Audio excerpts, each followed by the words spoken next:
मागितली, निवडणूक आयोग ती पण माहिती देत नाही, म्हणतो आमच्याजवळ डाटाच नाही.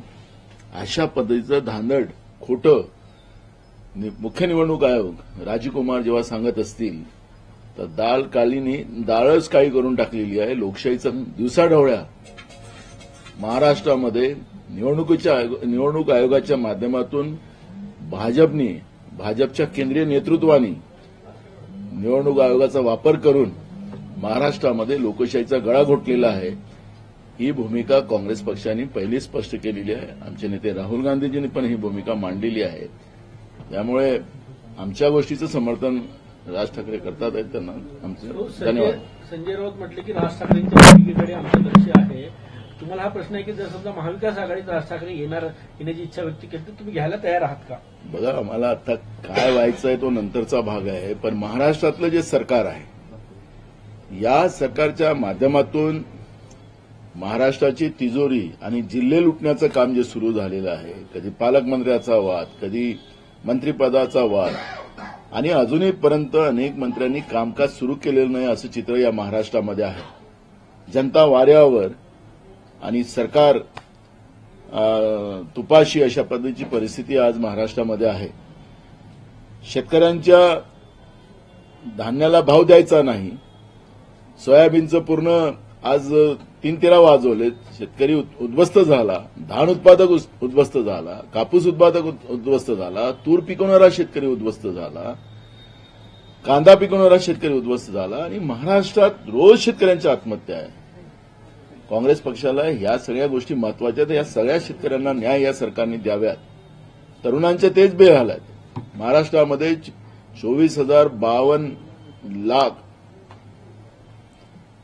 24,52,000 मुलामुलींनी नोकऱ्यांसाठी अर्ज करून ठेवलेला आहे.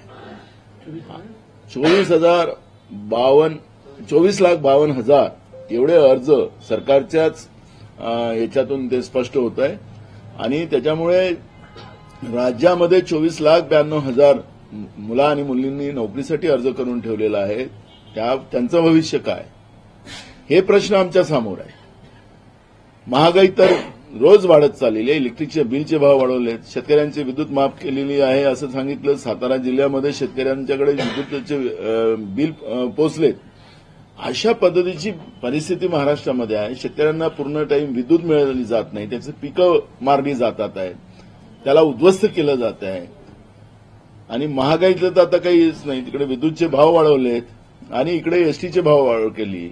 आणि ज्या पद्धतीनं जनतेला लुटण्याचं काम या लोकांनी सुरू केलं, आणि लाडक्या बहिणीमध्ये जे पाप यांनी केलं, मताच्या याच्यामध्ये बांगलादेशच्या महिलांना फायदा दिला, आसामच्या महिलांना फायदा दिला, उत्तर प्रदेशच्या महिलांना फायदा दिला, बिहारच्या महिलांना फायदा दिला.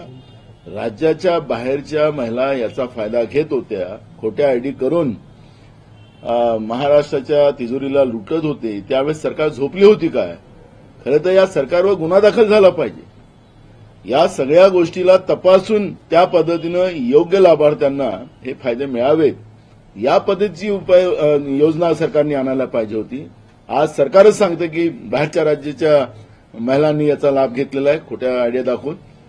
म्हणजे सांगायचं तात्पर्य असं आहे की हे सरकार जनतेच्या रक्षणासाठी नाही, जनतेच्या पैशाच्या रक्षणासाठी नाही, हे फक्त लुटपाट करणारं सरकार महाराष्ट्रामध्ये पुन्हा या ठिकाणी स्थापित झालेलं आहे. आणि लोकांच्या मतावर डल्ला टाकून, डाका टाकून यांनी ज्या पद्धतीनं निवडणूक आयोगाने हेराफेरी केली, त्या मानसिकतेचं हे सरकार या राज्यामध्ये आलेलं आहे. जनतेचं हे सरकार नाही, आणि म्हणून यांची वागणुकीमध्ये ते दिसते आपल्याला.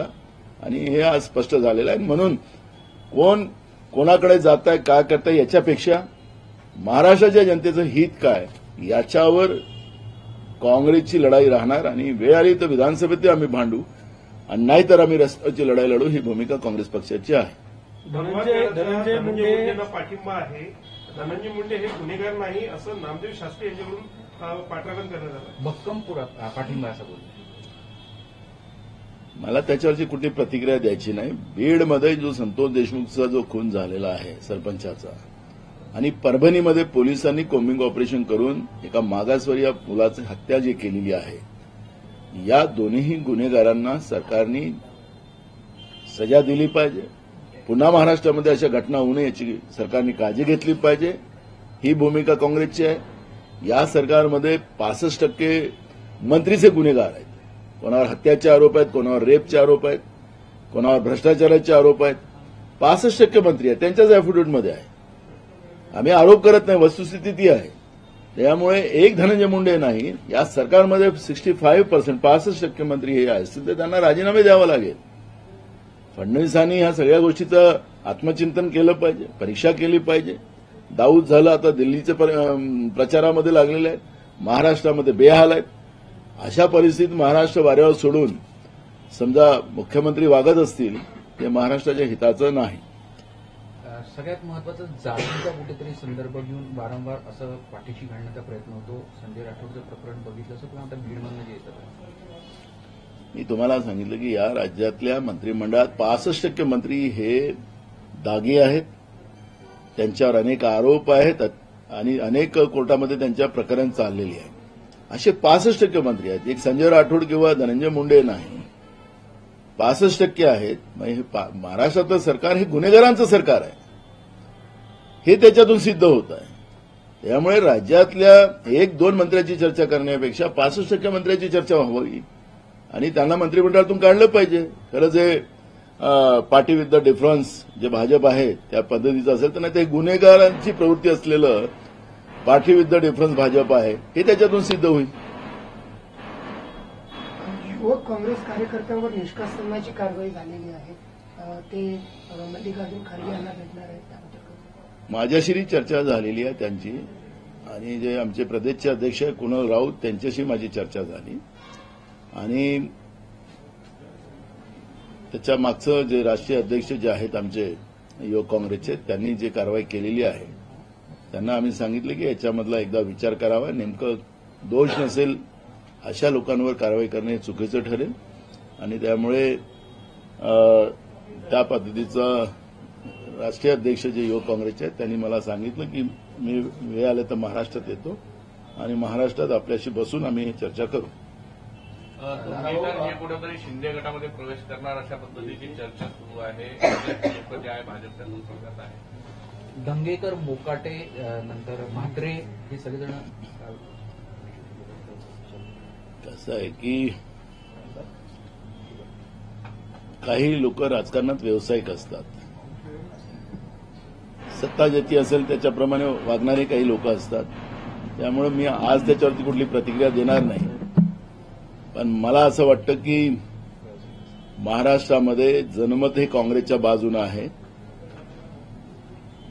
हे झालेलं मतदान हे निवडणूक आयोगाच्या पापामुळे जो जनतेच्या मतावर जो डाका टाकला गेला होता त्याचा परिणाम आहे. आजही लोकांना काँग्रेसच्या नेतृत्वातलं सरकार महाराष्ट्रात अपेक्षित आहे आणि राहणार आहे. त्यामुळे कोणी काय निर्णय घ्यायचा तो त्यांचा विषय असतो. पण मी या ठिकाणी एवढं सांगेल की महाराष्ट्रामध्ये पुन्हा काँग्रेसचं सरकार बहुमतानं राज्यामध्ये उभं होईल. त्या विचाराचा हा महाराष्ट्र आहे, काँग्रेस विचाराचा महाराष्ट्र आहे. एवढंच याच्यावर प्रतिक्रिया आपण देऊ शकतो. आता आपण बोलले की हे व्यावसायिक, काही लोक व्यावसायिक असतात असं म्हटलं, म्हणजे दंगेकर गेले तरी मी काय म्हणलंच नाही. मी म्हटलं काही लोक व्यावसायिक असतात राजकारणामध्ये असं म्हटलं. मी कोणाचं व्यक्तिगत नाव घेतलं नाही. त्याच्यामुळे मला त्याच्यावरचं कुठलं व्यक्तिगत तुम्ही प्रश्न उपस्थित कराल तर मी सांगितलं नाही. पण मी त्यांना सगळ्यांना सांगतोय की महाराष्ट्रामध्ये काँग्रेसच विचार कायम राहील. हे सगळे विचार आलेले आहेत हे विचार वेगळ्या काळाचे आहे. हे खोटारड्या पद्धतीनं धोकेच्या पद्धतीनं सत्तेत आलेले लोक आहेत. तर प्रत्येकाला प्रत्येकाचा विचार करायचं स्वातंत्र्य आहे. त्यामुळे मी त्यांच्यावर आज काही प्रतिक्रिया देणं काही बरोबर नाही. नानाभाऊ, मिड डे मील जी योजना असते त्याच्यामध्ये अंडे आणि साखर याच्यामध्ये सरकारने सांगितलं की शाळांनीच याची व्यवस्था करावी, आम्ही काही देऊ शकणार नाही. लाभाच्या ज्या वेगवेगळ्या योजना सुरू केल्या म्हणून अशी कपात दुसऱ्या बाजूला करावी लागते का शाळांवर सोपवून दिलं की तुम्ही व्यवस्था करा? काही राज्य सरकारनी त्यांच्या साखर कारखान्यातल्या काही बगलबच्चे जे सत्तेमध्ये आहेत त्या बगलबच्च्यांना जे त्यांच्या कारखान्यावर जे कर्ज होते, व्याज होता, ते माफ करण्याचं धोरण सरकारने केलं आणि त्यांच्या खात्यात पैसे पण सरकारने टाकले. आता जेव्हा सरकारने या मुठभर बगलबच्च्यांना साखर उद्योग डुबवणारे, स्वतःसाठी साखर कारखाने चालवण्यासाठी, शेतकऱ्यांसाठी नाही, असे जे बगलबच्चे भाजपमध्ये आहेत, त्या बगलबच्च्यांना राज्याची तिजोरीतले पैसे काढून दिले आणि मग आता मध्यान्ह भोजन हे पोषक आहार मुलांना मिळावं ही योजना काँग्रेस पक्षाने सुरू केलेली होती आणि या योजनेचा लाभ अजूनही महाराष्ट्रामध्ये नाही तर देशामध्ये सगळीकडे घेतला जातो. पण आता लहान मुलांच्या तोंडातलाही घास हिसकण्याचं पाप महाराष्ट्रातलं सरकार करते आहे आणि म्हणून त्या पद्धतीचं एक पत्रक त्यांनी शाळांना पाठवलेलं आहे. राज्यात येणाऱ्या पिढीला सकस आहार मिळावा, सदृढ बालक निर्माण व्हावं हे या सरकारला वाटत नाही आणि म्हणून या पद्धतीचे चुकीचे निर्णय राज्य सरकार करताना आपण पाहतोय. मुख्यमंत्र्यांनी त्यांच्या मंत्रिमंडळातल्या सदस्यांचा क्लास घेतला. 1 दिवस मतदारसंघात आणि 2 दिवस मुंबईत मंत्रालयात बसण्याच्या सूचना मुख्यमंत्र्यांनी गृहमंत्र्यांना केल्या. मुख्यमंत्र्यांना ही वेळ काय यावी? सगळे सिनियर मंत्री बनवलेले आहेत. ते नवीन मंत्रीने पहिल्यांदा निवडून आलेला कोणीही मंत्री नाही तिथं, असं जे मी पाहिलं यांचं मंत्रिमंडळ. त्याच्यात मग हा वर्ग घेण्याची गरज राज्याच्या मुख्यमंत्र्याला का पडली? कारण की काही मंत्री 7 वाजताच पोहोचतात तिथं मंत्रालयात. काही लोक आता त्यांनी फार आता लोकांना जाण्यासाठी तिथं सोय नाही राहिली आता मंत्रालयामध्ये, त्याला कार्ड वगैरे. पण मंत्र्यांच्या दलालांना त्यांच्या गाडीमध्ये जाण्याची संधी आहे. आखरी मुख्यमंत्र्यांनी काय निर्णय घेतलेला आहे तो आता मी विधानसभेत विचारणारच आहे. प्रश्न आहे तुम्ही जो प्रश्न उपस्थित केला, हा निर्णय का घेतला? एकीकडे लोकांना इकडे येण्याला मनाई करून ठेवली मंत्रालयामध्ये, पण मंत्र्यांचे दलाल त्या ठिकाणी जाऊ शकतात, येऊ शकतात गाड्यांवर, आणि सामान्य लोकांना येण्याची परवानगी नाही. आणि म्हणून हे सगळे प्रश्न आहेत. आता अधिवेशन येणारच, बजेट अधिवेशन महाराष्ट्राचं, त्या विधानसभेमध्ये हे सगळे प्रश्न मुख्यमंत्र्यांना आम्ही विचारणार. नागपूरमध्ये रोड डिवायडरवर लावलेली झाडं कापण्याचा एक प्रकार समोर आलेला. जवळपास 55 लाख रुपये त्या झाडांच्या लागवडीसाठी आणि मेंटेनन्ससाठी खर्च झाला होता. अज्ञातांना करून ती झाडं कापण्यात आली आणि याची माहिती महानगरपालिकेला, सार्वजनिक बांधकाम विभागाला किंवा कोणालाच नाही. 500 पेक्षा जास्त झाड आहेत. एक काळ असा होता की नागपूर शहर हे ग्रीन सिटी म्हणून ओळखलं जात होतं. ऑरेंज सिटी तर आम्हाला आहेच नाव, पण त्याच्यापेक्षा ग्रीन सिटी म्हणून आमच्या नागपूरने नेहमी देश पातळीवर नेहमी 1 नंबरचे पारितोषिक घेतलेलं होतं. पण 2014 पासून या नागपूरच्या हिरवळ संपवण्याचं काम विकासाच्या नावाने या नागपूर शहरामध्ये झालं. नागपूरची ग्रीनरी संपली, नागपूर हे सिमेंटचं शहर झालं आणि नागपूरच्या जनतेला आता सिमेंटचे रस्ते नकोत यासाठी मोर्चा काढावा लागतात. सामान्य लोकांना, राजकीय लोकांना नाही, सामान्य लोकांना. आता डिवायडरवर लावलेली झाडं ही का गायब होतात? कारण की पुन्हा झाडं लावायला पैसे भेटतात. म्हणजे लूट जे प्रशासकीय व्यवस्थेमध्ये चाललेली आहे सरकारची, सरकार आणि प्रशासक याच्या माध्यमातून जनतेच्या पैशाची लूट करायची जी एक पद्धत झालेली आहे, त्या पद्धतीचा हा प्रकार आहे. अज्ञातनं नाही, यांनीच ते कापलेली आहे आणि पुन्हा आता झाडं लावायसाठी पुन्हा पैसे देणार. निवडणुका घ्यायच्याच नाही, स्थानिक स्वराज्य संस्थेच्या अजिबात निवडणुका घ्यायच्या नाही. आणि म्हणून लूट कशी करता येईल जनतेच्या पैशाची, राज्याच्या तिजोरीत जाणारं, महानगरपालिकेमध्ये येणारे पैसे, जिल्हा परिषदमध्ये येणारे पैसे, नगरपालिकेमध्ये येणारे पैसे, त्या पैशाची डायरेक्ट लूट सरकारला कशी करता येईल. आणि म्हणून स्थानिक स्वराज्य संस्थांच्या निवडणुका घ्यायच्या नाही, अशा पद्धतीचा प्रकार आज महाराष्ट्रामध्ये चाललेला आहे. हे महाराष्ट्रासाठी अहिताचं आहे. विकासाच्या नावाने जी लुटालूट चाललेली आहे. मुंबई हे सिमेंट शहर झालेलं आहे. आता मुंबईचं टेम्परेचर किती वाढलेलं आहे ते आपण पाहतोय. जिथं हायवे नाही तिथं हायवेला जोडलं जाते. अशा पद्धतीची लूट मोठ्या प्रमाणात आता नागपूरच नव्हे तर पूर्ण महाराष्ट्रामध्ये केंद्र आणि राज्य सरकारच्या माध्यमातून सुरू आहे आणि त्याचाच हा भ्रष्टाचाराचा एक प्रकार आहे. कांग्रेस ने कल ट्वीट किया है कि आरएसएस को बैन लगाना चाहिए, राहुल गांधी ने भी कहा। देखो, मैं राहुल जी ने क्या बोला, कौन से कंटेंट से बोला उसकी मुझे मालूमात नहीं है, इसलिए मैं इस विषय पे आज कोई वक्तव्य कर। कांग्रेस ने ट्वीट किया है कि आरएसएस को ऊपर बैन लगाना चाहिए, तो देश के लिए, लोकतंत्र के लिए खतरा।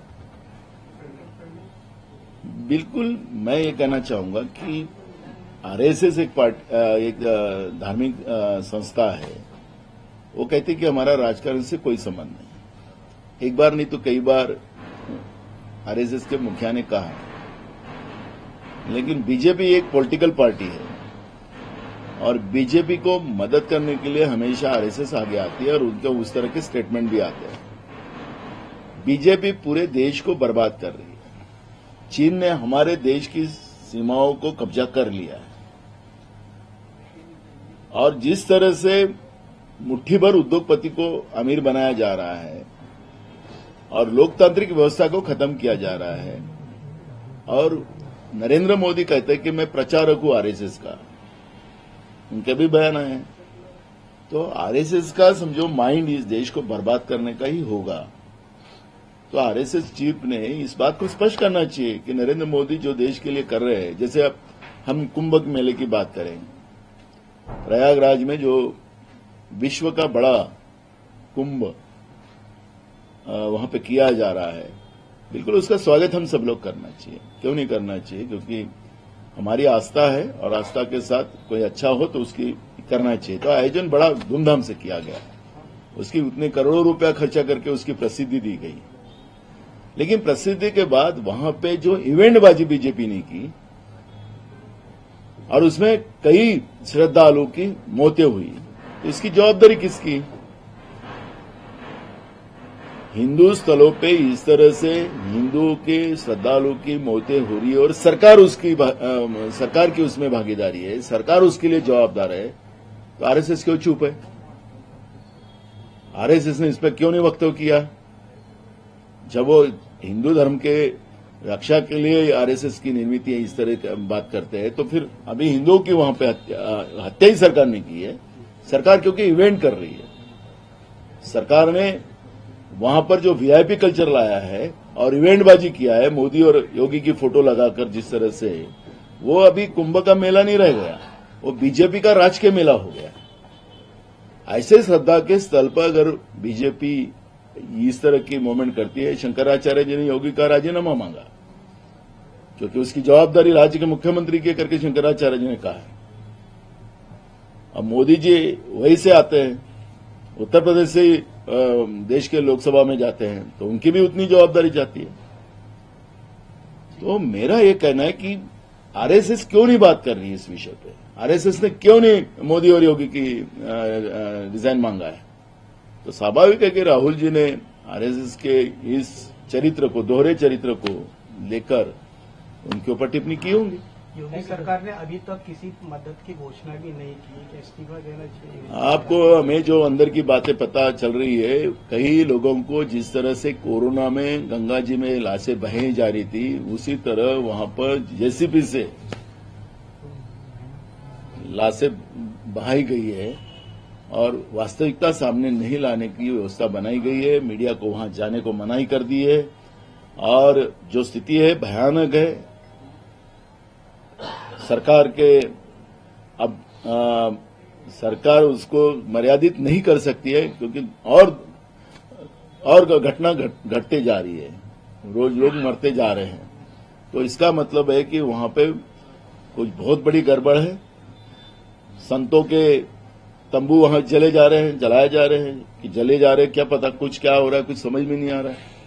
तो जिस तरह से एक बड़ी धार्मिक हिंदू के आस्थाओं के जगह में सनातन धर्म के